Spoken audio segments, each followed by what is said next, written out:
નમસ્કાર મિત્રો, શેરબજાર ગુજરાતી ફેસબુક પેજ અને યુટ્યુબ ચેનલમાં તમારું સ્વાગત છે.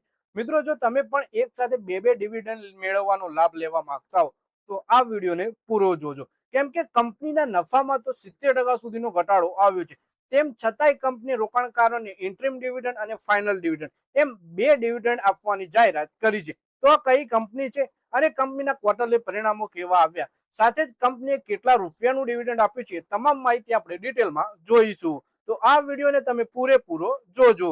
સૌથી પહેલા મિત્રો વાત કરીએ આપણે કે માર્ચ ક્વાર્ટરના પરિણામ જાહેર કરવાનું યથાવત છે અને ગુરુવારે બજાર બંધ થયા બાદ ઘણી કંપનીઓના ક્વાર્ટરલી પરિણામો રજૂ થયા. આમાંથી જ એક કંપનીના નફામાં જોરદાર ઘટાડો નોંધવામાં આવ્યો, છતાંય તેણે ડબલ ડિવિડન્ડની જાહેરાત કરી છે. એટલે કે કંપનીએ ફાઇનલ ડિવિડન્ડ અને સાથે સાથે સ્પેશિયલ ડિવિડન્ડની પણ જાહેરાત કરી છે. અને આ કંપની છે ઇન્ડિયા માર્ટ ઇન્ટરમેશ. આ કંપનીના નફામાં ઘટાડો આવ્યો, અન્ય આવક ઘટી, ખર્ચામાં પણ જોરદાર ઉછાળો ના કારણે જોવા મળ્યું. એટલે કે નફામાં અને અન્ય આવકમાં ઘટાડો, કંપનીના ખર્ચામાં જોરદાર ઉછાળો આવ્યો એથી જોવા મળ્યું એવું લાગી રહ્યું છે. તો આપણે આ ઇન્ડિયા માર્ટ ઇન્ટરમેશના શેર વિશે અને ક્વાર્ટરલી પરિણામ વિશે વધારે માહિતી ડિટેલમાં જોઈએ. સૌથી પહેલા ડિવિડન્ડની વાત કરીએ તો કંપનીએ જાણકારી આપી છે કે ક્વાર્ટરની પરિણામની સાથે સાથે બોર્ડે રોકાણકારો માટે કુલ 60 રૂપિયા પ્રતિ શેરના ડિવિડન્ડની ભલામણ કરી છે. આમાં 30 રૂપિયાનું ફાઇનલ ડિવિડન્ડ અને 30 રૂપિયાનું સ્પેશિયલ ડિવિડન્ડ સામેલ છે. આ ડિવિડન્ડ શેરધારકોની મંજૂરી મળ્યા બાદ એજીએમના 30 દિવસની અંદર ચૂકવી દેવામાં આવશે.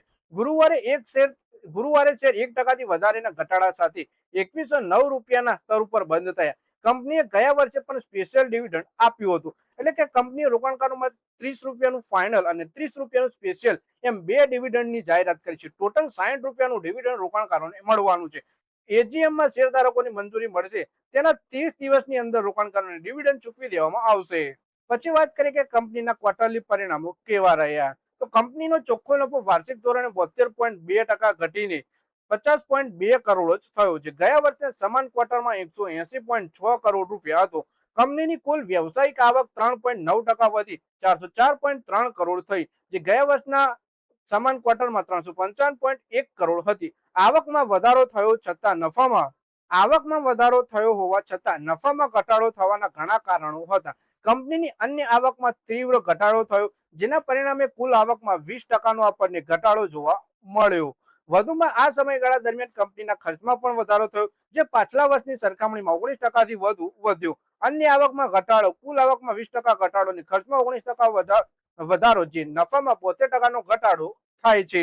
એબીટામાં સામાન્ય તેજી નોંધવામાં આવી છે, જે 1.7% વધીને 132.6 કરોડ રહ્યો હતો, જ્યારે ગયા વર્ષે તે 130.4 કરોડ હતો. જોકે માર્જિનમાં દબાણ જોવા મળ્યું છે, જે 36.7%થી ઘટી 32.8% ઉપર આવી ગયું છે. તો મિત્રો, આ વિડીયોમાં આપણે વાત કરી ઇન્ડિયા માર્ટ ઇન્ટરમેશના શેર વિશે, જેમાં કંપની રોકાણકારોને 30 રૂપિયાનું સ્પેશિયલ ડિવિડન્ડ અને 30 રૂપિયાનું ફાઇનલ ડિવિડન્ડ એમ કંપની રોકાણકારોને ટોટલ 60 રૂપિયાનું ડિવિડન્ડ જાહેર કર્યું છે. એટલે કે રોકાણકાર પાસે આ કંપનીના શેર રેકોર્ડ ડેટ સુધી હશે તે લોકોને 60 રૂપિયાનું ફાઇનલ 60 રૂપિયાનું ડિવિડન્ડ મળશે. અને કંપનીએ જણાવ્યું કે એજીએમમાં મંજૂરી મળ્યા બાદ 30 દિવસની અંદર જ આ ડિવિડન્ડ રોકાણકારોને ચૂકવી દેવામાં આવશે.